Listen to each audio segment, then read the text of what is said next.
आदाब, इस्तकबाल है। आप देख रहे हैं प्राइम डिबेट। मैं हूं आपके साथ अबू हुरैरा। अयोध्या में राम मंदिर तामीर को लेकर मोदी सरकार ने बड़ा फैसला लिया है। सुप्रीम कोर्ट के हुक्म पर मरकजी काबीना ने मंदिर ट्रस्ट बनाने को मंजूरी दे दी है। पार्लियामेंट में पीएम मोदी ने बाकायदा इसका ऐलान किया। ट्रस्ट का नाम ऐलान होते ही ऐवान जय श्री राम के नारों से गूंज उठा। ट्रस्ट में कुल 15 अरकान होंगे, जिसमें एक दलित मेंबर भी होगा। ट्रस्ट के ऐलान पर अपोजिशन का मिलाजुला रद्द अमल सामने आया है। कांग्रेस, समाजवादी पार्टी और एमआईएम ने ट्रस्ट की टाइमिंग पर सवाल उठाए हैं। इसे दिल्ली इंतखाबात से जोड़कर देखा जा रहा है।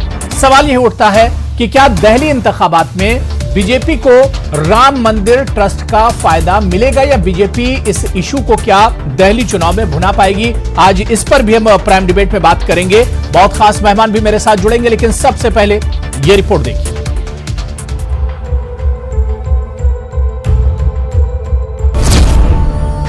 वजीर आजम ने किया राम मंदिर ट्रस्ट का ऐलान।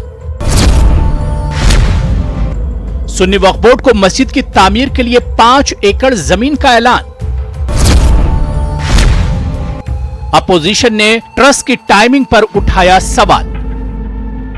वजीर आजम नरेंद्र मोदी ने लोकसभा में राम मंदिर ट्रस्ट की तश्कील का ऐलान किया। ट्रस्ट का नाम श्री राम जन्मभूमि तीर्थ क्षेत्र होगा। इस ट्रस्ट को मंदिर की तामीर के लिए 67.03 एकड़ जमीन दी जाएगी। इसमें 15 ट्रस्टी होंगे, जिसमें एक ट्रस्टी हमेशा दलित समाज से होगा। सुप्रीम कोर्ट के आदेशों के अनुसार एक स्वायत्त ट्रस्ट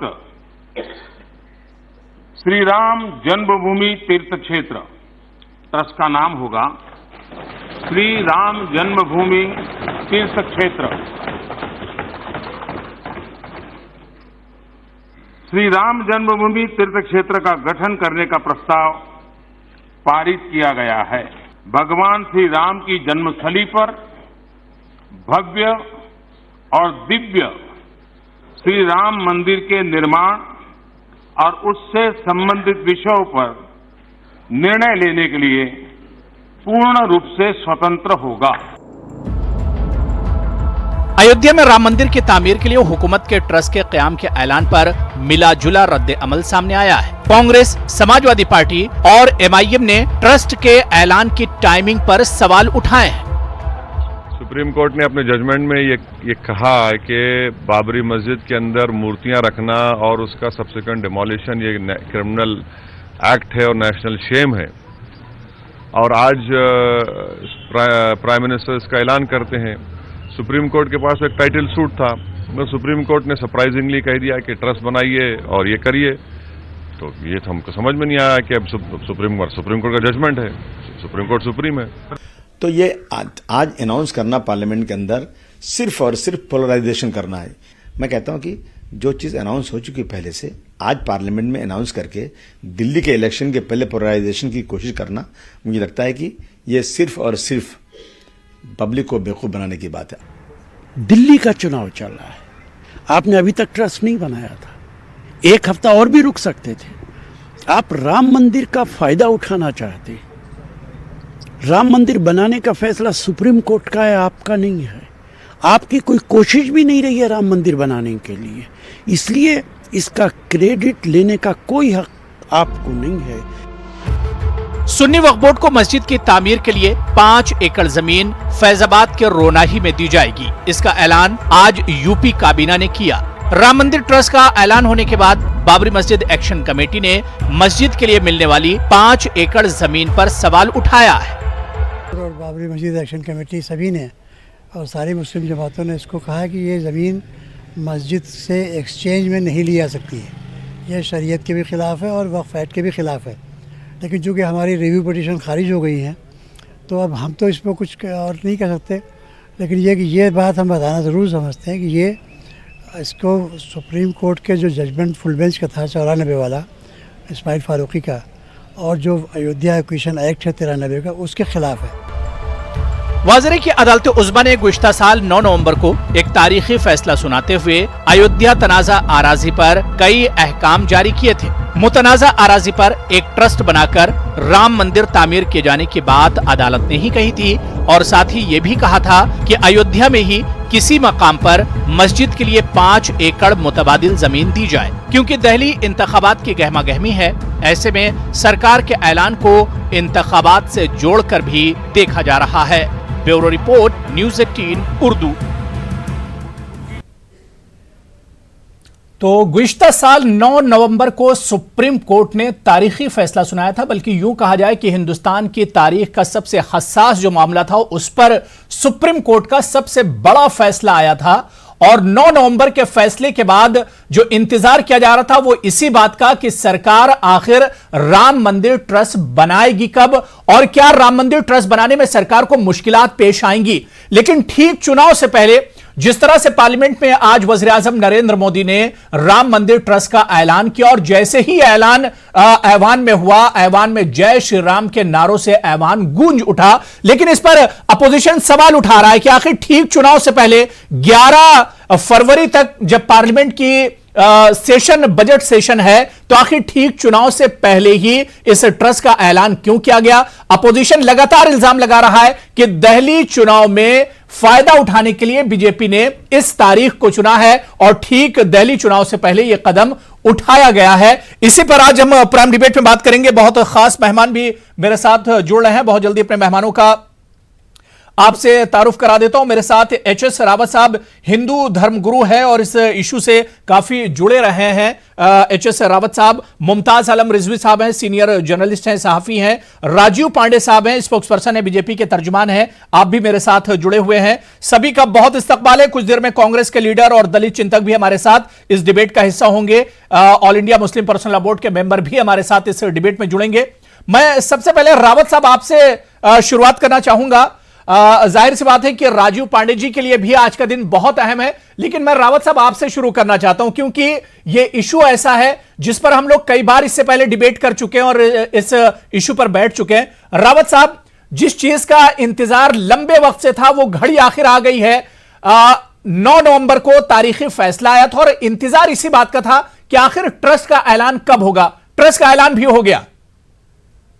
जी, ये बड़ी खुशी की बात है और पूरे विश्व के जितने भी हिंदू हैं, मुसलमान भाई हैं, सभी जो लोग हैं जिनकी आस्था है हिंदुस्तान के अंदर, वो एक बहुत खुशी का बात है। और मैं सबसे पहले तो सरकार को इसके लिए साधुवाद देता हूं, धन्यवाद देता हूं। उन्होंने समय रहते हुए 3 महीने के भीतर भीतर ट्रस्ट का गठन किया और ट्रस्ट मेंबरों का अभी तो शायद ऑफिशियली डिक्लेयर किया नहीं किया, लेकिन फेसबुक पर और ट्विटर पर ये वायरल हो रहा है कि गठन कर दिया है। और इसमें सबसे बड़ी बात है, अमित शाह जी ने एक बात और कही है कि इसमें दलित को भी इसमें रखा जाएगा।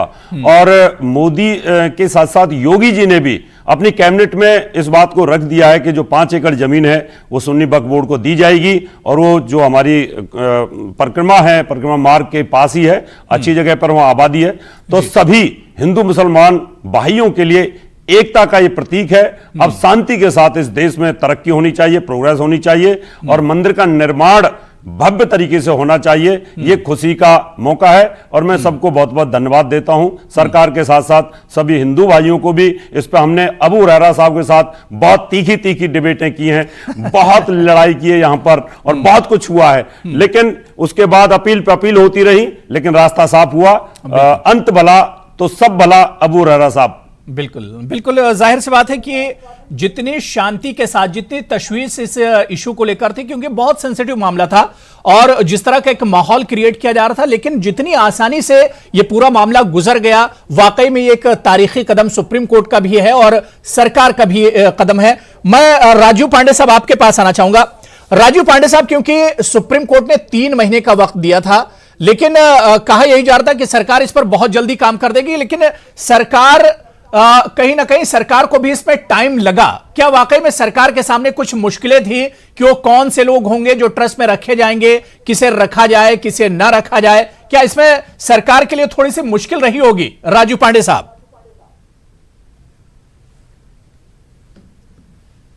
अबू जी, सबसे पहले पूरे देश को बधाई कि भगवान राम, जिनको इमाम हिंद भी कहा गया था, बिल्कुल, कि उनका भव्य राम का मंदिर बनने का मार्ग कंप्लीटली प्रशस्त हो चुका है और अब जो ट्रस्ट है वो भव्य राम के मंदिर के निर्माण में लग जाएगा।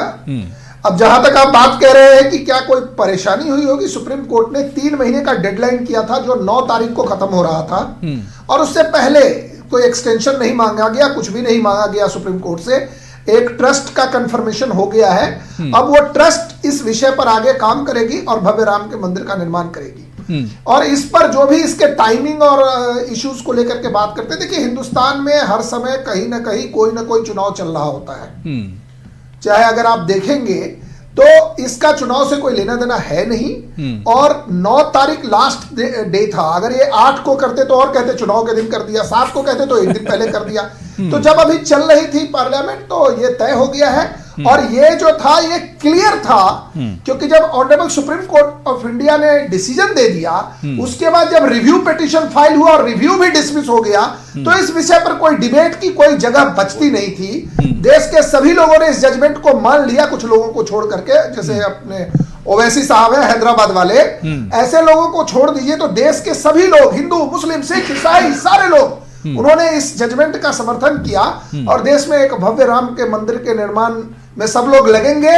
और ये देश का एक सबसे बड़ी जगह है जहां पर विश्व से भी पर्यटन के लिए लोग आएंगे। पूरे विश्व से लोग भगवान राम लला के दर्शन करने के लिए आएंगे और देश में सुख शांति का वातावरण होगा, देश की खुशहाली बढ़ेगी और पूरा अयोध्या का जो जनपद है, पूरा इलाका जो है, वो डेवलपमेंट का भी एक बहुत बड़ा मेरे हिसाब से मार्ग प्रशस्त होगा भगवान राम के मंदिर के साथ साथ। और मैं सब लोगों को बधाई देता हूं। बिल्कुल मुमताज आलम रिजवी साहब, आपने रावत साहब को भी सुना और राजू पांडे साहब को भी तफसील से सुना। मुमताज आलम रिजवी साहब, राजू पांडे साहब ने कहा कि भाई देखिए ये इतना बड़ा देश है और यहां पर चुनाव तो आए दिन चलते ही रहते हैं, इसमें जो टाइमिंग है इस पर जो सवाल उठाए जा रहे हैं ये एक तरह से गलत है। और जितनी शांति के साथ, जिस तरह से रावत साहब ने कहा कि जितनी शांति और पुरसुकून माहौल में ये पूरा हसास मामला था जिसे हल किया गया, वाकई तारीफ के काबिल है। सबसे पहले मुबारकबाद तो मुल्क के लोगों को ही दी जानी चाहिए। नहीं, बिल्कुल जिस तरीके से सुप्रीम कोर्ट ने इस पूरे मामले की समाअत की, एक एक बात सुनी और सुनने के बाद यहाँ तक कि मुल्क के हालात को भी देखा, जबकि कोर्ट का ये काम नहीं होता है, लेकिन उसके बावजूद उन्होंने इंतज़ामिया को बुलाया और इंतज़ामिया को बुला करके फिर फैसला सुनाया और पूरे मुल्क में अमन व अमान रहा। लेकिन इसके बाद सियासत तो बंद नहीं हुई। उसके बाद आप देखिए कि इधर अयोध्या का मामला, बाबरी मस्जिद का मामला ख़त्म हुआ और उधर दूसरा मामला सामने आ गया कि जिसका आज पूरे मुल्क में मुजाहरा हो रहा है। जहाँ तक ताल्लुक़ है तो राजीव पांडे जी ने सही कहा कि ये कोई सियासी मसला नहीं है, ये वाकई जो है ये एक मजहबी मसला था और एक ज़मीन का मसला था और वो मसला सुप्रीम कोर्ट से हल हो गया। लेकिन कांग्रेस ने जो बात कही है और ये जो टाइमिंग की बात की जा रही कि इलेक्शन 8 फरवरी को होने हैं और उससे पहले ये लाया गया है, तो मैं समझता हूँ कि ये टाइमिंग पर सवाल इसलिए भी उठाया जा सकता है कि 3 महीने का अगर वक्त दिया गया है तो इतनी ताखीर क्यों हुई हुरैरा साहब, जो आपने भी सवाल उठाया। ये इतना बड़ा काम नहीं था, लेकिन बहरहाल बहुत सारी टेक्निकल वहाँ प्रॉब्लम थी कि किसको मेंबर रखा जाए, किसको न रखा जाए, और आपस में भी झगड़े थे तो उसको भी बड़े सलीके से निपटाया गया। तो बहरहाल ये हुकूमत की कामयाबी है कि उसने ट्रस्ट बना दिया है। और राजीव पांडे जी का ये बिल्कुल सही है कि इससे अगर बीजेपी सोचती होगी कि इसका कोई हमें बहुत बड़ा बेनिफिट दिल्ली में मिल जाएगा, तो मुझे नहीं लगता है कि इसका कोई बहुत ज़्यादा फ़ायदा होने वाला है, क्योंकि ये सुप्रीम कोर्ट का फैसला था। 3 महीने में इसको बनाना था ट्रस्ट में, वो ट्रस्ट बना दिया गया है। लेकिन इसके बावजूद कोशिश ज़रूर की जाएगी बीजेपी की तरफ से, ऐसा नहीं है कि नहीं की जाए, क्योंकि कल आप देख लें किस तरीके से वज़ीर आज़म ने बाकायदा जो है इस चीज़ को कहा और उसका श्रेय लेने की कोशिश की। और कोशिश जाहिर सी बात है हर सियासी पार्टी करती है, मैं उस पर भी कोई एतराज़ नहीं करता, लेकिन मैं समझता हूं कि इसका दिल्ली पर कोई असर नहीं पड़ेगा, क्योंकि झारखंड में हमने देखा कि वहां भी जो हमारे वजीर दाखिला हैं अमित शाह जी, उन्होंने बाबरी मस्जिद और राम जन्मभूमि का जिक्र किया था और कहा था भव्य मंदिर, राम मंदिर हम बनाएंगे, गगनचुंबी बनाएंगे, 4 महीने में बनाएंगे। इसके बावजूद झारखंड पे इसका कोई असर नहीं पड़ा और वहां बीजेपी को शिकस्त हुई। तो चूंकि अब ये कोई सियासी इशू नहीं रह गया है, ये काम है, एक काम दिया है सुप्रीम कोर्ट ने मरकज को वो काम 3 महीने में करना था, इसलिए वो काम किया गया। जी बिल्कुल जाहिर सी बात है कि अब इस पर सियासी फायदा कितना मिलेगा और किसे किसे मिलेगा या बीजेपी इस इशू को कितना भुना पाती है, तो जाहिर सी बात है नतीजे बताएंगे दिल्ली के। मैं रावत साहब आपके पास आना चाहूंगा। रावत साहब, एक बात अभी राजीव पांडे जी ने कही कि राम तो इमामे हिंद हैं, उन्हें इमामे हिंद के नाम से जाना जाता है और हम सभी कहते हैं कि राम तो सभी के हैं। और आज कांग्रेस ने भी सवाल उठाया और राशिद अल्वी ने कहा कि जो ट्रस्ट बना है आखिर इसमें मुसलमानों को क्यों नहीं रखा गया, इसमें कम से कम एक मुस्लिम मेंबर भी तो होना चाहिए था। देखिए, राशिद अल्वी साहब की अपनी सोच है। मैं तो कहता हूं कि मुस्लिम पर्सनल लॉ बोर्ड जो है उसमें हमारे जैसे आदमी को भी रख लो, एक आध को क्या दिक्कत है? रखना चाहिए। अगर सद्भावना की बात है तो मैं तो कहूंगा कि जो भी अभी पर्सनल लॉ बोर्ड के मेंबर जुड़ेंगे यहां पर, तो मैं उनको कहूंगा कि भाई एक आध हिंदू धर्म गुरु भी ले लो। लेकिन ऐसा नहीं होता, क्योंकि हर आदमी अपनी जो धर्म है, अपनी उपासना है, जो अपनी पूजा है, वो अपने तरीके से ही करता है। तो इसमें उनकी बात ठीक है, देश के लिए अच्छी बात है, और जो पीछे जो कुछ हुआ उसमें पर्दा डाल देना चाहिए। रही जो अभी ओबीसी साहब ने बयान दिया और अभी यहां पर जो बात हो रही है कि ये जो इस समय पर आज मोदी साहब ने ये बात रखी है मंदिर ट्रस्ट बन जाएगा तो इसका बीजेपी का फायदा होगा, लेकिन उससे पहले तो 45 दिन से शाहीन बाग का केस चल रहा है। वहां तो उसको सपोर्ट कर रही है कांग्रेस, सपोर्ट कर रही है, दूसरी पार्टियां सपोर्ट कर रही हैं कि भारतीय किसी तरीके से दिल्ली के अंदर सरकार बन जाए। लेकिन इन बातों पर नहीं जाना चाहिए। मेरे हिसाब से कि 3 महीने का जो टाइम था अबू रहरा साहब, उस टाइम बाउंड के भीतर, उस टाइम फ्रेम के अंदर सरकार का फर्ज बनता था वो ट्रस्ट बनाए और आगे की कार्रवाई शुरू करे। अगर वो ट्रस्ट नहीं बनाते तो अभी तो सरकार उनको नोटिस करती कि भाई कहीं ना कहीं कंटेम्प्ट ऑफ कोर्ट हो सकता था कि टाइम फ्रेम के अंदर आपने ऐसा क्यों नहीं किया। इसलिए इस तरह की बातों पर नहीं जाना चाहिए और इस फैसले का सबको स्वागत करना चाहिए। और मुझे ऐसे लगता है धीरे धीरे अब जो धर्म की राजनीति थी वो खत्म होती जा रही है और ये अच्छा है, देश के हित के लिए अच्छा हो जाए। भगवान राम का मंदिर बने, वहां टूरिस्ट आए, सब अच्छा होना चाहिए, ऐसी मेरी सोच है। और जो हमने आपके साथ इतनी यहां डिबेटें की हैं, आज बड़ा सुकून फील हो रहा है अबू रहरा साहब। बिल्कुल। लेकिन रावत साहब, राशिद अल्वी साहब ने आगे एक बात और कही। उन्होंने कहा कि सिर्फ दलित में से सिर्फ एक मेंबर को रखा गया, वाल्मीकि समाज से भी किसी को इसमें रखा जाना चाहिए था और एक से ज्यादा दलित मेंबर होने चाहिए थे। इस पर भी सवाल उठाया राशिद अल्वी ने।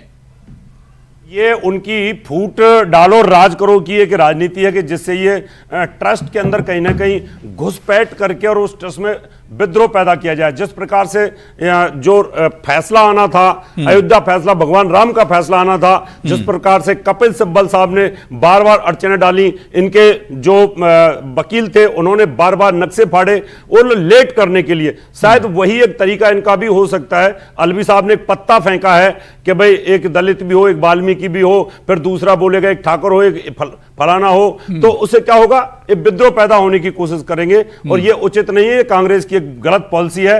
अब मुझे लगता है ऐसी बातें नहीं करनी चाहिए।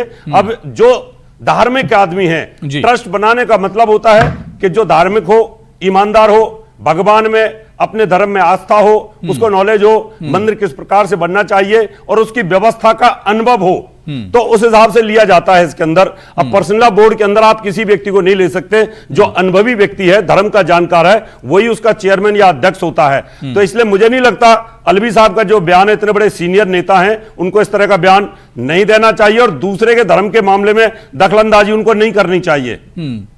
राजू पांडे साहब, जो बात राशिद अल्वी ने कही, उन्होंने कहा कि दलित एक की जगह 2 या उससे ज्यादा होने चाहिए थे। क्या राजू पांडे साहब आपको नहीं लगता है कि अगर आबादी के हिसाब से देखा जाए, आबादी का जो हिस्सा है, जो रेशियो है, उस हिसाब से वाकई में एक दलित का होना सवाल तो खड़े करता है? राजू पांडे साहब, देखिए अबू जी, देश जब आजाद हुआ उसके बाद जो नेहरू जी की जो पॉलिसी थी कि हिंदुओं को बांटो, पहले बैकवर्ड फॉरवर्ड करो, फिर शेड्यूल कास्ट करो, फिर जाति के नाम पे लड़ाओ, ये देखिए कांग्रेस की राजनीति रही है। राशिद अल्वी जो ये बोल रहे हैं, ये उनकी घटिया मानसिकता दिखाती है। हिंदू सारे एक है, चाहे वो दलित है, ब्राह्मण है, हम मानते हैं कि सबकी बराबरी है और भगवान राम सबके लिए बराबर है। ये बहुत लोगों की राजनीति है कि हिंदू को हर समय, कभी भी राशिद अल्वी ये नहीं बताते कि हमारे यहाँ शिया कितने हैं, सुन्नी कितने हैं, अंसारी कितने हैं, ओबीसी कितने हैं, बरेलवी कितने हैं, देवबंदी कितने हैं, हमारे यहाँ जो क्या कहते हैं और सब जो लोग हैं उनके बारे में तो बात करते नहीं वो। उनमें जाति है, ओबीसी का रिजर्वेशन लेते हैं, मुसलमानों के बीच ओबीसी के भी रिजर्वेशन है, कभी वो जात की नाम लेते हैं कि शेख है, जुल्हा है और जिस तरीके की बात करते हैं। लेकिन जब भी वो हिंदू की बात करेंगे तो वो 100% ब्राह्मण, ठाकुर, ओबीसी। अरे भैया प्लीज, ये देश आगे निकल चुका है। पहले तो मेरा ये सबमिशन है। दूसरा, रिजवी साहब ने कहा कि भारतीय जनता पार्टी राम मंदिर को भुनाना चाहती। देखिए एक बात मैं आपको बता दूं, भारतीय जनता पार्टी के लिए राम मंदिर पॉलिटिकल मुद्दा नहीं था। हमारे लिए ये आस्था का विषय था और देश के करोड़ों हिंदुओं के लिए आस्था का विषय था। और यह विषय बहुत ही अच्छा हुआ क्योंकि बार बार जो भारतीय जनता पार्टी की जो विरोध करने वाली शक्तियां थी वो कहती थी कि ये इसका राजनीतिक इस्तेमाल करते हैं। अरे भैया लो, राजनीतिक इस्तेमाल तो खत्म हो गया ना, भव्य राम का मंदिर बन गया। अब इसको भूल जाइए। राजनीति के लिए, भारतीय जनता पार्टी के लिए राम मंदिर का प्रश्न नहीं हो सकता अबू जी, ये आस्था का प्रश्न है। कर रहे हैं, देखिए हम नहीं याद कर रहे हैं। कल वजीर आजम ने अपनी तकरीर में ये बात कहा, ये बात कही थी। हम तो कुछ कह ही नहीं रहे। इससे पहले जब झारखंड में इलेक्शन था तो अमित शाह जी ने ये बात कही कि हम भव्य मंदिर बनाएंगे और 4 महीने में बन जाएगा। तो मैं ये नहीं कह रहा हूं, मैं कब कह रहा हूं, मैं तो कहता हूं कि ठीक है कि आप फायदा उसका लेने की कोशिश जरूर कीजिएगा, लेकिन उसका फायदा आपको मिल नहीं रहा है। मैं ये कह रहा हूं क्योंकि सियासी इशू अब रहा नहीं है। मैं तो आप ही की बात की तायीद कर रहा हूं। आपने खुद ही कहा था कि सियासी इशू नहीं, मैं भी वही कह रहा हूं कि सियासी इशू है ही नहीं। लेकिन ये मत कहिए कि आप इसका श्रेय नहीं लेना चाहते। पॉलिटिकल पार्टी, कोई भी सियासी पार्टी हो, बीजेपी नहीं, कोई भी सियासी पार्टी हो जो सियासत करती है वो हर एंगल में अपना फायदा तलाश करती है। अगर ऐसा ना होता तो अभी अधीर रंजन ने कहा दरअसल बीजेपी जो है वो खेती करती है। एक मिनट मेरी बात। जी राजू पांडे जी, अच्छा मेरी बात कंप्लीट होने जाती है फिर आप कह दे। मेरा कहना है कि ये आपका कहना है कि भारतीय जनता पार्टी, देखिए हम एक पॉलिटिकल पार्टी हैं। जब हम जनता के बीच में जाते हैं, आपको पता है कि राम मंदिर हमारे कंस्ट्रक्शन जो राम मंदिर का, भव्य राम का मंदिर का हमारे मैनिफेस्टो में था, ये आप मानेंगे। तो हम जनता के बीच में जो जो बात मैनिफेस्टो में लिख करके हमने दिया, हमने आर्टिकल 370 को इनऑपरेटिव किया। हम भव्य राम का मंदिर निर्माण हो रहा है तो हम जाकर के कह रहे हैं। देखिए जो जो हमने कहा है, हमने सीए की बात की, जो हमने नहीं, अगर रैलियों में जाकर के बात करें तो इसका मतलब आप पॉलिटिकल इसका फायदा लेना चाह रहे हैं राजू पांडे जी। अगर अमित शाह जी झारखंड में जाकर राम मंदिर का जिक्र कर रहे हैं, मोदी दिल्ली में अगर राम मंदिर का जिक्र कर रहे हैं, तो ये तो जाहिर है कि इसका सियासी फायदा उठाना चाह रहे हैं।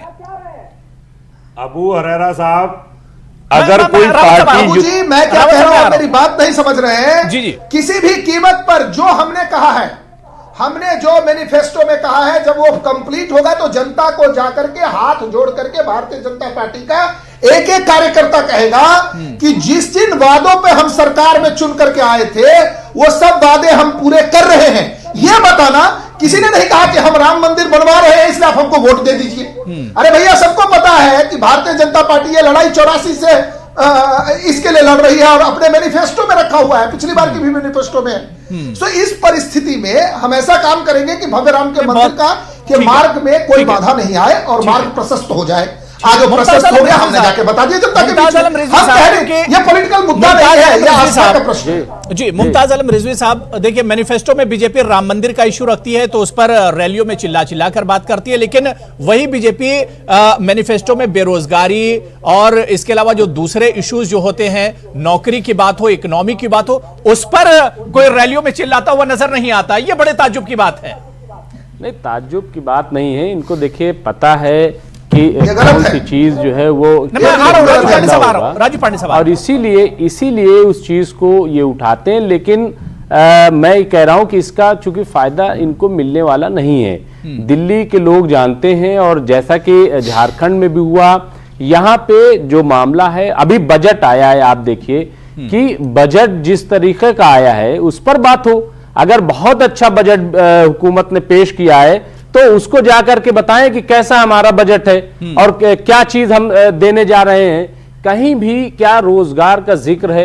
आप बताइए कि जो LIC की कंपनी थी, उसको भी कहा कि हम उसकी मंडी लगाएंगे। रेलवे आप देख लीजिए कि उसमें 156 ट्रेनें जो है वो पीपीपी के तहत दी जाएंगी।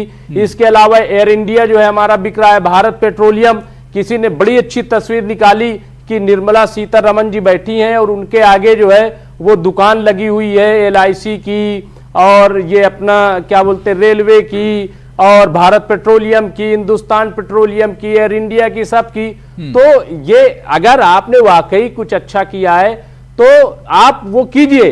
अगर आपने भव्य मंदिर आप बनाने जा रहे हैं और अच्छा हो कि बहुत अच्छा बने, हम भी वहां जाएं, हम भी देखें।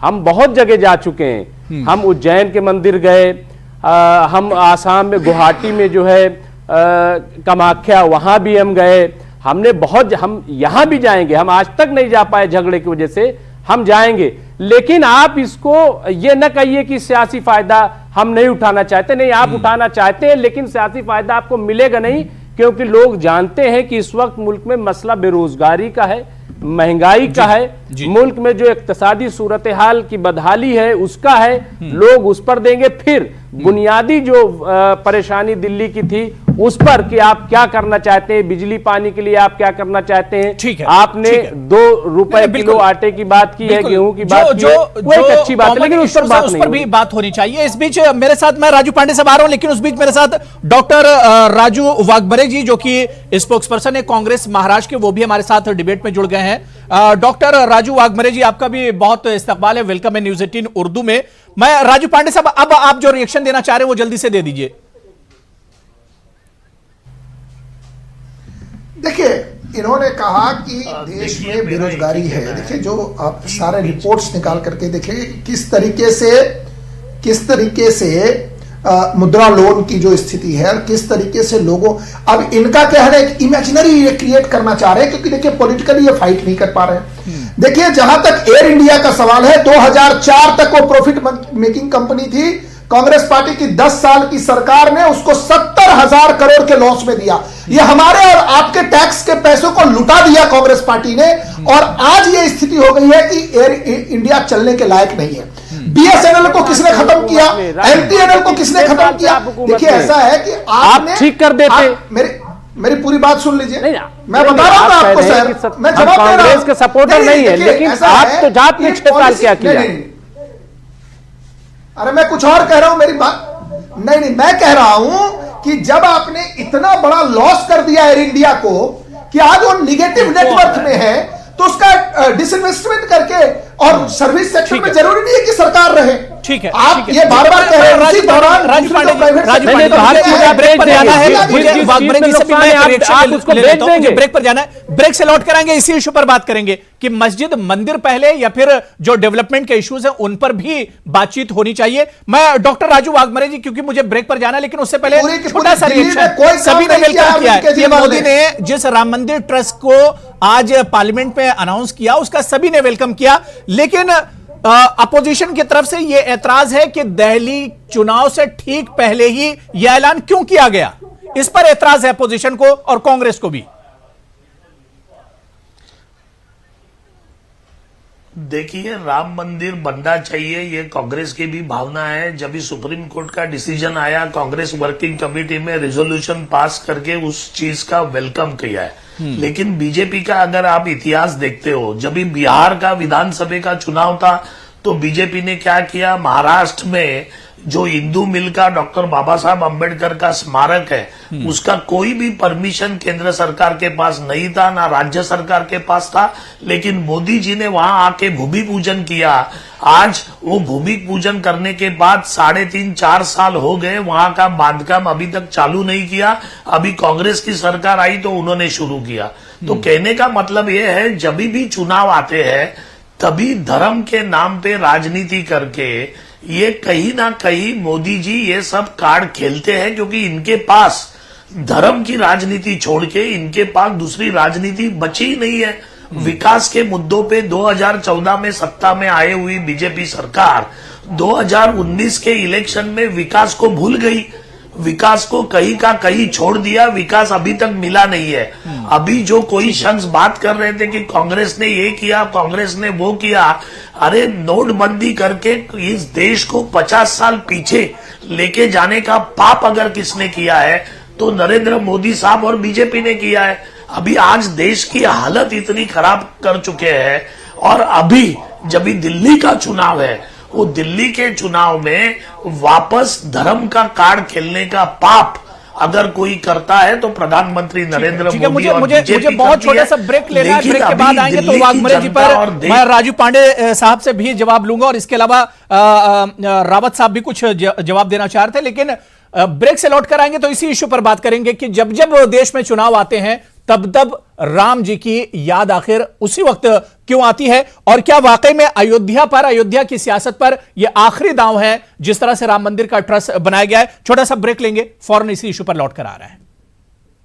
तो प्राइम डिबेट में आज बहुत अहम इश्यू पर बात कर रहे हैं। 9 नवंबर 2019 को सुप्रीम कोर्ट का सबसे अहम और सबसे बड़ा फैसला राम मंदिर इश्यू पर आया था, और आज पार्लियामेंट में राम मंदिर की तामीर को लेकर ट्रस्ट का ऐलान किया गया। लेकिन इस ऐलान का जहां सभी खैर मकदम कर रहे हैं, वहीं अपोजिशन का कहना है कि दिल्ली चुनाव को देखते हुए यह बड़ा ऐलान सरकार की तरफ से किया गया, यानी कहीं ना कहीं एक तरह से अपोजिशन सरकार के इस ऐलान पर सवाल उठा रही है। इसी पर हम आज प्राइम डिबेट में बात कर रहे हैं कि क्या जब जब चुनाव आते हैं तभी राम जी की याद सताती है सियासी पार्टियों को और लीडरों को। बहुत खास मेहमान मेरे साथ जुड़े हुए हैं। मैं रावत साहब आपके पास आना चाहूंगा। रावत साहब, पिछले कुछ दिनों से दिल्ली के चुनाव में तो हम लगातार देख रहे हैं कि शाहीन बाग, सीएए, एनआरसी पर सियासत हो रही है। पिछले 2 दिनों से हमने देखा कि हनुमान चालीसा को लेकर पॉलिटिक्स हो रही थी, और आज हमने देखा कि राम मंदिर ट्रस्ट के ऐलान के साथ ही राम जी पर फिर से सियासत होने लगी। वही अयोध्या इशू को लेकर जो पुरानी यादें थी एक तरह से फिर से ताजा हो गई। रावत साहब, जिस प्रकार से बयानबाजी हो रही है अपोजिशन की, मैं इनसे सहमत नहीं हूं, क्योंकि जिस समय सुप्रीम कोर्ट ने फैसला दिया था उस समय चुनाव डिक्लेयर नहीं था। अब ये सुप्रीम कोर्ट या तो चुनाव आयोग से बात करती, अब मान लो ये ट्रस्ट अगर मोदी साहब सरकार अगर ये चुनाव से पहले डिक्लेयर कर देते, महीने पर 15 दिन पहले, और फिर चुनाव डिक्लेयर होते, फिर भी यही कहते कि देखो पहले ट्रस्ट बना दिया, मंदिर बनने का रास्ता क्लियर कर दिया, अब चुनाव डिक्लेयर करा दिए। तो अपोजिशन वालों का काम है, अच्छा हो या बुरा, इनको विरोध करना होता है। लेकिन मैं अपोजिशन को कहना चाहता हूं, देश के हित में अगर कोई काम होता है, चाहे वो सीए का हो, चाहे कैब का हो, चाहे एनआरसी का हो, चाहे एनपीआर का हो, और चाहे भगवान राम का मंदिर या मस्जिद का 3 महीने में ठीक चुनाव से पहले ही टाइम मिला। रावत जी, सवाल तो अपोजिशन यही उठा रहा है कि 3 महीने में ठीक चुनाव से पहले ही आपको उसके लिए टाइम मिला, तो चुनाव ट्रस्ट का ऐलान करने के लिए। तो बीच में चुनाव तो खत्म होने वाला है, चुनाव के बीच में अभी चुनाव का टर्निंग पॉइंट तो अभी है। तो क्या रावत जी, चुनाव का टर्निंग पॉइंट तो अभी है, अभी भी 24 घंटे कैंपेनिंग में बचे हुए हैं। मैं बात करूं क्या, मैं पूछूं क्या? जी बिल्कुल बिल्कुल वाघमरे जी, आप पूछ सकते हैं। ये तो सोच का मामला है ना। अगर ये अभी अब 9 तारीख के बाद करते तो ये बोलते, मैं पूछ सकता हूं। देखिए रावत साहब, एक सवाल का जवाब दीजिए। सुप्रीम कोर्ट ने ऐलान करने के बाद सुप्रीम कोर्ट ने बोला था तो 3 महीना मोदी सरकार और मोदी जी क्या सो रहे थे? अभी 8 तारीख को चुनाव है, खाली 48 घंटे। आज की तारीख देखो, कल 6 तारीख है और 24 घंटा चुनाव पहले बंद होता है प्रचार। तो मोदी जी क्या 3 दिन रुक नहीं सकते थे? इतना क्या बड़ा भयंकर संकट था मोदी जी के ऊपर? 60 साल आपकी सरकार 48 घंटा और 48 घंटा पहले। सुनो सवाल को घुमाओ मत, सवाल को घुमाओ मत, करवाया सवाल को घुमाओ मत। 60 साल में, अरे सवाल को घुमाओ मत की बात और 60 साल की बात को सोच के देखिए ना एक बार। घुमाओ मत। बीजेपी को अगर पहले कर देते तो बोलते कि इतनी जल्दबाजी है इनको, भारतीय जनता पार्टी वालों को, सरकार को, मोदी साहब को इतनी जल्दी दे दिया, सोच समझ के ट्रस्ट में फिर आपको आग लगाने का मौका मिलता। जैसे अलवी साहब अभी आग लगा रहे हैं, इसमें 3-4 दलित होने चाहिए, इसमें मुसलमान भी होना चाहिए। अब कांग्रेस का तो काम ही रह गया है कि आप लोग हताश हो चुके हो, और हताशा में आप कुछ भी बोलते हो, आप इलॉजिकल बोलते हो, आपका कोई लॉजिक नहीं है। अगर टाइम फ्रेम के अंदर कोई ठीक है, मैं राजू पांडे साहब मैं आपके पास आ रहा हूं। जो बात वाघमरे जी कह रहे हैं कि बीजेपी शुरू से ही दिल्ली में एक तरह से पिछड़ती रही है और शाहीन बाग का इशू, सीएए, एनआरसी का इशू भी कहीं ना कहीं मुश्किल ही खड़े कर रहा है बीजेपी के लिए। तो ऐसे में अपोजिशन ने आज जो बयानबाजी की, अपोजिशन का यही कहना है कि अब और कोई दांव नहीं बचा था। एक राम मंदिर ट्रस्ट का इशू था जिसे बीजेपी लेकर चुनाव से ठीक पहले आ गई। अबू जी 9 नवंबर को जब ये डिसीजन हुआ तो 3 महीने का टाइम दिया है। तो अब वाघमारे जी से पूछ करके तो honourable supreme court of India ने 3 महीने का, अरे भैया रुक जाओ, हल्ला कर रहे हो, चिल्ला रहे हो, मेरी जब आप बात कर रहे थे मैंने एक शब्द नहीं बोला, चुप बैठिए। मेरा क्या कहना है कि सुप्रीम कोर्ट ऑफ इंडिया ने 3 महीने का समय दिया सरकार को, क्योंकि ऑनरेबल सुप्रीम कोर्ट को इंडिया को पता था कि बहुत काम है, इसमें 3 महीने लगेंगे। अब लोगों का कहना है कि आप 2.5 महीने में कर देते, 2 महीने में कर देते। सुप्रीम कोर्ट के जजेस से ज्यादा इंटेलिजेंट नॉर्मली कांग्रेसी होते हैं जिनको कुछ समझ में नहीं आता। 90 दिन का समय था, सरकार ने ना तो, अगर 3 महीने में नहीं करते तो लोग कहते कंटेम्प्ट ऑफ कोर्ट फाइल होता कि देखिए इनको डायरेक्शन दिया था 3 महीने के भीतर। तो मेरा कहना है कि यह बात हो गई। अब बात आती है कि बीजेपी पिछड़ रही है या आपको पिछड़ती हुई दिख रही है। शाहीन बाग के नाम पे जो एक देश और समाज को तोड़ने का और जहर फैलाने का जो काम चल रहा है, बच्चों के दिमाग में जो जहर भरा जा रहा है शाहीन बाग में, 10-10 साल के बच्चे नारा लगा रहे हैं, लोगों की हत्या की बात कर रहे हैं, प्रधानमंत्री के खिलाफ बोल रहे हैं। आप प्रोटेस्ट करिए, प्रोटेस्ट से किसी को कोई दिक्कत नहीं है। ठीक है, वाघमारे जी जवाब दे रहे हैं। राजू पांडे जी वाघमारे जी जवाब दे रहे हैं। कैप्चर करके बैठे हैं वाघमारे जी, आप सरकारी जमीन को कैप्चर करके बैठे हैं। देश की जनता देख रही है कि आपकी आबादी थोड़ी सी बढ़ी क्या कि आपने जबरदस्ती जाकर के जमीन देश की जनता ये भी देख रही है कि सरकार उसके लिए कुछ नहीं कर रही है। रोड बंद है, प्रोटेस्ट चल रहे हैं और सरकार खामोश है, ये भी देश देख रहा है। मैं क्या, अरे क्या करे, अरे क्या करे, नौटंकी जो चल रहा है तौहीन बाग में, शाहीन बाग जिसको आप कहते हैं, ये नौटंकी जो है ना, नौटंकी चलने दीजिए। देश को जनता देख रही है, नौटंकी बातों को करने दीजिए। राजू पांडे जी, मैं वाघमारे जी आपके पास आऊंगा। अब राजू पांडे जी ने बात करी शाहीन बाग की। राजू पांडे साहब, अनुराग ठाकुर ने क्या कहा है? अनुराग ठाकुर ने कहा है कि 11 तारीख के बाद शाहीन बाग नहीं बचेगा, उसे हम किस तरह से हटाएंगे देखिएगा। यानी इस तरह के बयानों से तो यही जाहिर हो रहा है कि कहीं ना कहीं बीजेपी अभी खामोश है, सरकार खामोश है, जो लॉ एंड ऑर्डर है, जो एडमिनिस्ट्रेशन है वो खामोश है। अभी जानबूझकर ये खामोशी है। नहीं अबू रहरा साहब, इसमें दिक्कत यह है कि महिला और बच्चे हैं, और आपको पता है कि औरतें और बच्चों को बाहर सामने कर दिया है। उन्होंने अपने औरतों और बच्चों को आगे कर दिया है, ये तरीका है। देखिए मुझे, ये चुप बैठेंगे तो बात करेंगे। राजू पांडे जी इनको चुप बैठे, इनको चुप बिठाई है। ठीक है, कंटिन्यू कीजिए वाघमारे जी, कंटिन्यू कीजिए। मैं मुमताज साहब आ रहा हूं उसके बाद। देखिए 3 महीने का समय सुप्रीम कोर्ट ने दिया था, तो 8 तारीख को 5 या 6 बजे चुनाव खत्म होने के बाद भी प्रधानमंत्री इसका ऐलान कर सकते थे अगर इनके पास नैतिकता होती तो, क्योंकि 9 तारीख का बयान था, तो 3 महीना 9 तारीख को होता है, तो 8 तारीख को 5 या 6 बजे के बाद प्रधानमंत्री जैसा 8 बजे रात को नोटबंदी करके देश को खड्डे में डाल दिया, वैसा 8 बजे ये कर सकते थे। लेकिन नहीं, तो इनको पहला लगा दी थी ना। रही बात 75 याद नहीं कांग्रेस को किस प्रकार से संविधान के साथ छेड़खानी की, लोकतंत्र को डैमेज कर दिया। देखो अभी अरे आपको इमरजेंसी याद नहीं है डॉक्टर साहब? थोड़ी नैतिकता तो दिखाओ। डॉक्टर साहब, नैतिकता तो आप ही खत्म कर चुके हैं। नैतिकता इमरजेंसी याद नहीं किया आपको? सन 75 में क्या किया आपने? आपने लोकतंत्र को काट दिया आपने। रावत साहब सुन लीजिए, मैं फिर आ रहा हूं, आपके पास भी आ रहा हूं। अरे हमें बात तो करने दो। नैतिकता तो कांग्रेस में ही नहीं है।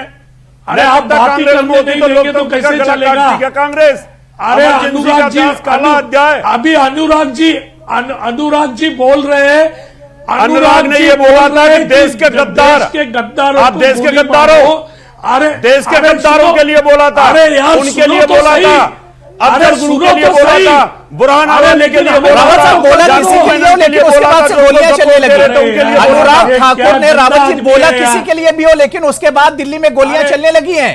ये भी सबके सामने है रावत साहब। किसी के लिए भी बोला हो, लेकिन गोलियां उसके बाद चलने लगी दिल्ली में। चलाने वाला ये जो रावत, ये और जब इस तरह से अगर कोई अत्याचार होता है, अगर आम आदमी का रास्ता रोका जाता है, ठीक है, वाघबरी जी मैं दोबारा से आता हूँ। रावत साहब मैं दोबारा से आ रहा हूँ। मुमताज आलम रिजवी साहब बहुत देर से वेट कर रहे हैं। मैं मुमताज आलम रिजवी साहब, रावत क्या मानसिक, ठीक है, वाघबरी जी बात हो गई, वाघबरी जी बात हो गई, मैं दोबारा से आ रहा हूँ। मुमताज आलम रिजवी साहब, क्या आपको लग रहा है जिस तरह से अपोजिशन कह रहा है कि चुनाव का फायदा उठाने के लिए, चुनावी फायदा उठाने के लिए ठीक चुनाव से 73 घंटे पहले, या यूं कहा जाए कि कैंपेनिंग खत्म होने के 24 घंटे पहले इस तरह का बड़ा ऐलान किया गया, क्या आपको लगता है कि इसका फायदा होगा, बीजेपी गेन करेगी, इसका फायदा मिलेगा? झारखंड की मिसाल हमारे सामने है, जहां पर सुप्रीम कोर्ट से इतना बड़ा बयान फैसला आया था, लेकिन वहां पर हमने देखा कोई बहुत ज्यादा गेन नहीं हुआ था। आपका तजुर्बा क्या कहता है मुमताज आलम रिजवी साहब? देखिए, मैं वही कह रहा हूं, पहली बात तो ये कि जो बयान दे रहे हैं राजीव पांडे जी, उनमें तजाद है। एक तरफ तो कह रहे हैं कि अब ये सियासी मसला नहीं है राम मंदिर की तामीर का, दूसरा ये कह रहे हैं कि हमारे मैनिफेस्टो में शामिल था और हम उसका जिक्र करेंगे। तो पहले तो ये क्लियर करें कि क्या ये जो कह रहे हैं कि हम बताएंगे जा करके, तो ये किस लिए बताएंगे, ये तो बताएं। क्या ये इसलिए नहीं बताएंगे कि इनको फायदा हो? लेकिन मैं जो बात कह रहा हूं कि अब चूंकि ये मसला नहीं रहा सियासी, इसका इनको फायदा होने वाला नहीं है। दिल्ली के अवाम जो हैं वो ट्रस्ट बनाएं, चाहे अब भव्य मंदिर बनाएं और कुछ भी करें, वो कोई सियासी इशू नहीं है, वो एक मजहबी इशू है, वो एक जमीन का मामला था। मामला हट गया। एक मिनट हर बात मत बोला कीजिए। 100 करोड़ हिंदू की आस्था को कंप्लीट किया, लोग अपने आप वोट देगा। नहीं तो कहिए ना कि सियासी फायदे के लिए हमने किया है, कहिए आप ना, मैं वोटर बैठा हूं। नहीं तो कहिए, नहीं तो आप दीजिए ना, किसने मना किया? तो लेकिन 100 करोड़ एक तरफ कह रहे हैं कि सियासी मसला नहीं, 100 करोड़ हिंदू देगा, दूसरी तरफ आप कह रहे हैं कि सियासी बात कह रहे हैं। 100 करोड़ हिंदू वोट देगा भाजपा को, वो इसलिए देगा उन्होंने काम करके दिखाया है। दे ना, किसने मना दिखाया है? किसने मना किया कि ना दे? लेकिन आप कह रहे हैं कि हम वोट के लिए नहीं कर रहे, तो फिर यही तो कांग्रेस कह रही है कि आप जो है वोट की खेती करते हो, वोट की खेती। इसी आपका ब्रेन वॉश करने की सोच रहे हो, मसला खत्म हो गया। अगले चुनाव में देखना, अगले चुनाव में जब भगवान राम का मंदिर बनेगा ना, आप ये एक्सेप्ट कर लीजिए कि हम इसलिए आज लेकर के आए क्योंकि 8 तारीख को इलेक्शन है, हमें वोट चाहिए। आप कहिए, हमारा कहिए कि हमें राम जी के नाम पे वोट चाहिए, कहिए आप रहेंगे। आपके कहने से क्या होता है? आप जो नहीं, आप कह दीजिए आप कैसे कह सकते हो सियासी? मैं देखिए, मैं जो बात करता हूं, मैं जर्नलिस्ट की हैसियत बात करता हूं। आप जो बात कर रहे हैं वो फिर पॉलिटिकल, एक तरफ आप कह रहे हैं कि नहीं ये कोई सियासी मसला नहीं, दूसरी तरफ कह रहे हैं मैनिफेस्टो में हमारे शामिल है, वोट चाहिए। जर्नलिस्ट गलत बात कर रहे हैं। अगर ऐसे जर्नलिस्ट आपका काम होता तो आप बोलते कि भारतीय जनता पार्टी का पल्ला भारी हो रहा है मंदिर का निर्माण शुरू होने से, क्योंकि इतने सालों से लटका पड़ा था। क्यों भारी हो रहा है? भारी होगा ना, अगले चुनाव में बोलेंगे कि हमने तो फिर आप कह दीजिए ना, हमने वोट के लिए मैंने टाइम दे दिया, दोनों लोगों को टाइम दे दिया, बात हो गई। दोनों लोग खामोश हो जाइए, हम दोनों लोग खामोश हो जाइए। ठीक है, बात हो गई। मेरे साथ एक और खास मेहमान देवराज जी, देवराज सिंह जी, जो कि दलित चिंतक हैं, वो भी डिबेट का हिस्सा है, डिबेट में जुड़ चुके हैं। देवराज जी, आपका भी बहुत इस्तेमाल है। मुमताज साहब, रावत साहब, आप खामोश हो जाइए, दोनों लोग खामोश हो जाइए। देवराज जी आ गए हैं, टाइम कम है, मुझे उनसे भी मैं रिएक्शन ले लेता हूं। देवराज जी, सीधे सीधे बात करेंगे, टाइम बहुत कम बचा है। आज जिस तरह से राम मंदिर ट्रस्ट का ऐलान हुआ, उसमें एक दलित मेंबर को भी शामिल किया गया, रखा गया। अपोजिशन या कांग्रेस, जो दूसरी पार्टियां अपोजिशन की, वो कह रहे हैं कि दलितों के साथ इंसाफ नहीं हुआ, दलितों की जितनी आबादी और जितनी हिस्सेदारी है उस हिसाब से एक मेंबर कम है इस ट्रस्ट में। देवराज जी, हाँ, यहां भी रिजर्वेशन करवा दो, कांग्रेस ने तो देश का नाश किया है। देखिए, जहां तक ट्रस्ट में जो व्यक्ति जोड़ने की सवाल है, जी, अगर आप सामाजिक समरसता की बात करते हैं तो सामाजिक समरसता में आपको सभी लोगों को, समाज के सभी वर्ग के लोगों को जोड़ना होगा। जाति के आधार पर जो दलित की बात आई है, वो सामाजिक समरसता के लिए एक अच्छा कदम है, क्योंकि आगे आने वाले इतिहास में जब मंदिर का निर्माण होगा, मंदिर बनेगा, तो आगे वाला इतिहास देखेगा कि उसमें सभी समाज के लोगों ने उसमें योगदान दिया है। बिल्कुल। तो मैं इसे एक पॉजिटिव पक्ष में देखता हूं। जहां तक आप कह रहे हैं कि इसमें कितनी संख्या है, कितने ट्रस्ट में जो मेंबर की जो संख्या है उसमें उसके अनुपात में कम है, तो मैं इसे एक अच्छा कदम इस सेंस में मानता हूं कि अभी तक सब धार्मिक क्षेत्र में जो भेदभाव था, जिस तरह से कुछ मंदिरों में भी, अब मैंने केरला के मंदिरों में भी दलितों को जो यानी अधिकार जो मिला है जी जी पूजा का करने का, कराने का, तो एक समाज में बदलाव आ रहा है। समाज में जो जाति आधार पर भेदभाव था वो एक, मुझे लग रहा है कि धार्मिक क्षेत्र में जो बनाया गया था वो खत्म होगा और लोग उसे समाज में इसे एक अच्छा ही संकेत मैं मानता हूं। बिल्कुल हमारे राजू पांडे जी कोई भेदभाव नहीं था। अरे छोड़ो ना, अरे रिजवी साहब बेकार की बातें मत करिए। हमारे वाल्मीकि जी की रामायण पढ़ी जाती है, हमारे घर में वाल्मीकि जी की पूजा होती है, आप क्या बात कर रहे हैं? नहीं डिबेट को इधर उधर मत ले जाइए। नहीं ठीक है मुमताज आलम रिजवी साहब और रावत साहब मैं चाह रहा हूं सभी लोग खामोश हो जाएं। रावत साहब मेरी आवाज अगर आपके पास आ रही है, मैं वाघबरे जी के पास जाऊंगा, थोड़ा सा ऑडियो डाउन कर दीजिए। वाघबरे जी से मुझे सवाल लेना है। मैं वाघबरे जी आपके पास आऊंगा। वाघबरे जी, जो बात देवराज सिंह जी जो कि दलित चिंतक भी हैं, उनका यही कहना है कि जो कदम सरकार ने उठाया बहुत अच्छा कदम है, इससे जो धार्मिक भेदभाव जो था वो भी एक तरह से खत्म होगा। 15 लोगों का अगर ट्रस्ट बना है और उसमें एक दलित को रखा गया तो ये एक अच्छी निशानी है आने वाले दिनों के लिए। वाघबरे जी, सबसे पहली बात यह है कि बीजेपी ने कभी भी टोकन की राजनीति की है। दलितों को एक को ये 15 के ट्रस्ट में रखा एक औरत जो दलित थी वो फौज के लिए खेत के बाद नहीं अभी 2014 के बाद वाघबरे जी का जवाब ले लेता हूं। देखेंगे तो दलितों के ऊपर के अत्याचारों की संख्या, दलितों के ऊपर अत्याचारों की संख्या राजू पांडे जी आ रहा है। एनसीआरबी का रिपोर्ट देखी है पूरे देश के अंदर। तो एक जगह दलितों के ऊपर अत्याचार करने का और दलितों को, एक दलित को राम मंदिर के इसमें लेके दिखाने का कि हम दलितों के साथ बहुत बड़ा अच्छा व्यवहार कर रहे हैं, लेकिन दलितों की स्कॉलरशिप बंद करने का, उनका एजुकेशन बंद करने का, वो घोड़े पे बैठे तो उनकी हत्या करने का, ये जो सिलसिला ये बीजेपी के साथ में चालू है, उसको बंद कौन करेगा? तो ये टोकन की राजनीति मत कीजिए। पूरे देश में अगर 2014 से सबसे ज्यादा अत्याचार हुए रहेंगे तो वो दलित और माइनॉरिटी के ऊपर, और ये अत्याचार बीजेपी ने किए। कम से कम बीजेपी ने यहाँ तो दलितों को याद रखा, जो प्रेस बना रही उसमें तो याद रखा, उसमें तो दलितों से अनदेखी नहीं की गई। राजू पांडे साहब, जो इल्जाम कांग्रेस लगा रही है कि ये सरकार की दिखावे की राजनीति है, एक दलित को शामिल करना मतलब यहाँ पर दिखावा किया जा रहा है सरकार की तरफ से। बस राजू पांडे जी, देखिए अबू जी अभी जो हमारे भाई जो जिन्होंने बात की कि भारतीय जनता पार्टी ने समरसता के लिए क्या क्या काम किया, मैं जो हमारे कांग्रेसी मित्र हैं देवराज जी को मैं नमस्कार करता हूं कि उन्होंने जो कहा, अरे भैया जब आपके जो नेहरू जी का जो फैमिली पॉलिटिकल पार्टी जो थी है कांग्रेस, उन्होंने अंबेडकर को हराने का पाप किया। जिस अंबेडकर ने हमको संविधान दिया, बाबा साहब अंबेडकर ने, उसको हराने वाले पार्टी के नेता आज दलित की बात कर रहे हैं। अरे आपको शर्म आनी चाहिए कम से कम, आप तो दलित पर मत बोलिए। देखिए बीजेपी ने वही पार्टी ने अंबेडकर सैकड़ों लोग, लाखों लोग काम कर रहे हैं, समरसता के लिए काम कर रहे हैं। अरे चुप रहो भाई, अरे सुनो वापस, लेकिन आपने उनको चुनाव हरा दिया, आपने उनको चुनाव हरा दिया। अरे भैया चुनाव हरा दिया, संविधान का जतन किया। वही कांग्रेस ने आज लोकतंत्र को जिंदा रखा और वही बीजेपी है कि बीजेपी के राज में संविधान को चलाया गया, बीजेपी के राज में संविधान को चलाया गया।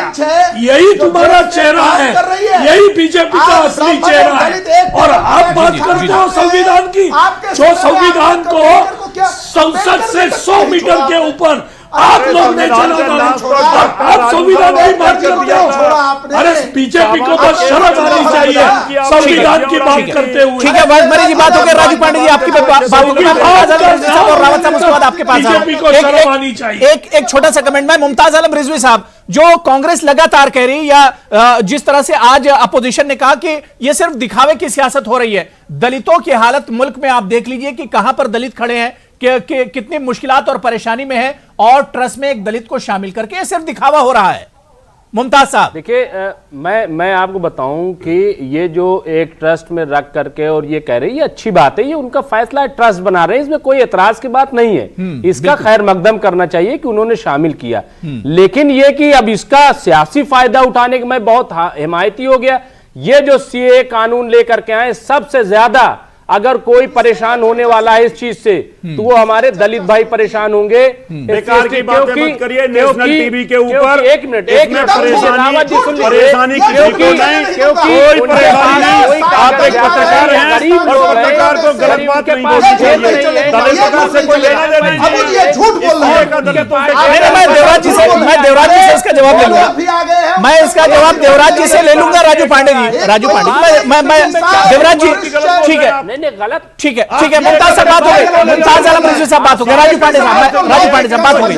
मैं देवराज जी लेट से जुड़े, देवराज जी बहुत देर से जुड़े, मैं एक कमेंट उनसे और ले लेता हूं। देवराज सिंह जी, ठीक है, रावत साहब बात हो गई, रावत साहब बात हो गई। अब खामोश हो जाइए। मैं देवराज जी के पास दोबारा जाना चाहूंगा। देवराज जी, जो बार बार इल्जाम लगाया जाता है, आज का जो ट्रस्ट वाला इशू, इसे आप छोड़ दीजिए, लेकिन जो बार बार इल्जाम लगाया जा रहा है, जिस पर राजीव पांडे जी भी एतराज कर रहे हैं, जो बात मुमताज आलम रिजवी साहब ने कही, पूरा अपोजिशन यही बात कह रहा है कि सीएए, एनआरसी, एनपीआर से सबसे ज्यादा नुकसान, सबसे ज्यादा परेशानी दलितों को होगी। इस पर मैं आपका रिएक्शन जानना चाह रहा हूं। मैं इस बात को नहीं मानता हूं, क्योंकि जो सीएए का जो सबसे ज्यादा जो फायदा है, वो मुझे जहां तक लग रहा है, मैंने जहां तक स्टडी की है, उसमें जो देवराज जी शरणार्थी जो आया है, उसमें 60-70% जो है वो दलित है। जी, जिसमें ये नागरिकता देने की बात की गई है, अफगानिस्तान, पाकिस्तान और पीएम मोदी बार-बार यही कहते हैं कि जो सबसे ज्यादा नागरिकता दी गई वो दलितों को ही एक तरह से दी गई है। और ये भारतीय लोगों के लिए नहीं है प्रश्न। सीए का जो प्रश्न है, या सीए का भारत दलितों से कोई लेना देना नहीं है। बिल्कुल ठीक कहा आपने। तो यहाँ पर जो लोग यहाँ जिन्हें जो नागरिकता दी जाएगी, ये उनके राइट को प्रोटेक्ट हो रहा है। क्योंकि दो तरह के लोग हैं। ऐसा है कि जब सीए को देखेंगे, तो सीए को जब हम देख रहे हैं, ये दलितों के पक्ष में है, मैं इसको मानता हूं। गलत बात मत बोलिए। देखिए, सीए के ऊपर आप तो सीए को हम दूसरी तरफ डाइवर्ट, उसको स्टडी करिए दोबारा। ठीक है, मैं वाकबरे मैं लास्ट कमेंट लूंगा। मुमताज आलम रिजवी साहब कुछ कहना चाह रहे हैं आप? नहीं, मैं ये कह रहा हूं कि इसको आप सीए को सिर्फ सीए की हैसियत से नहीं देखेंगे। अभी जब एनआरसी होगी, मैं उसकी बात कर रहा हूं। एनआरसी में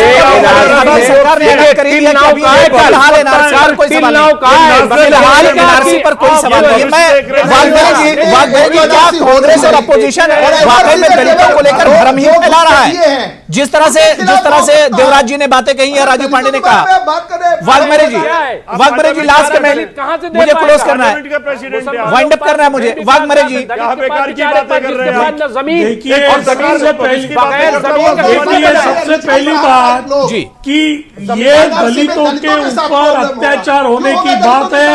दलितों को सबसे ज्यादा इसका पूरा इतिहास भुगतना पड़ेगा, क्योंकि अगर पुरावा जो चाहिए, जो प्रूफ चाहिए, वो प्रूफ दलितों के पास ये तो आने वाला टाइम ही बताएगा कि और दलितों का परिस्थिति, इनकी वजह से कोई भी कागजात पर के पास नहीं पड़ेगा और किसे बहुत ज्यादा मुश्किल का सामना करना पड़ेगा।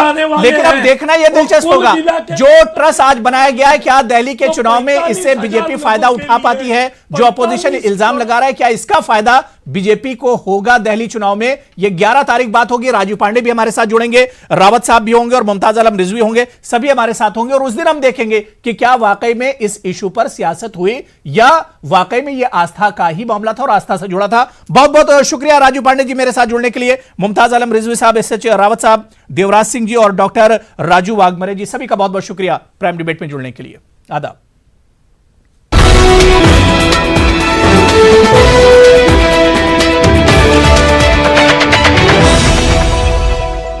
शादी का ख्याल आए तो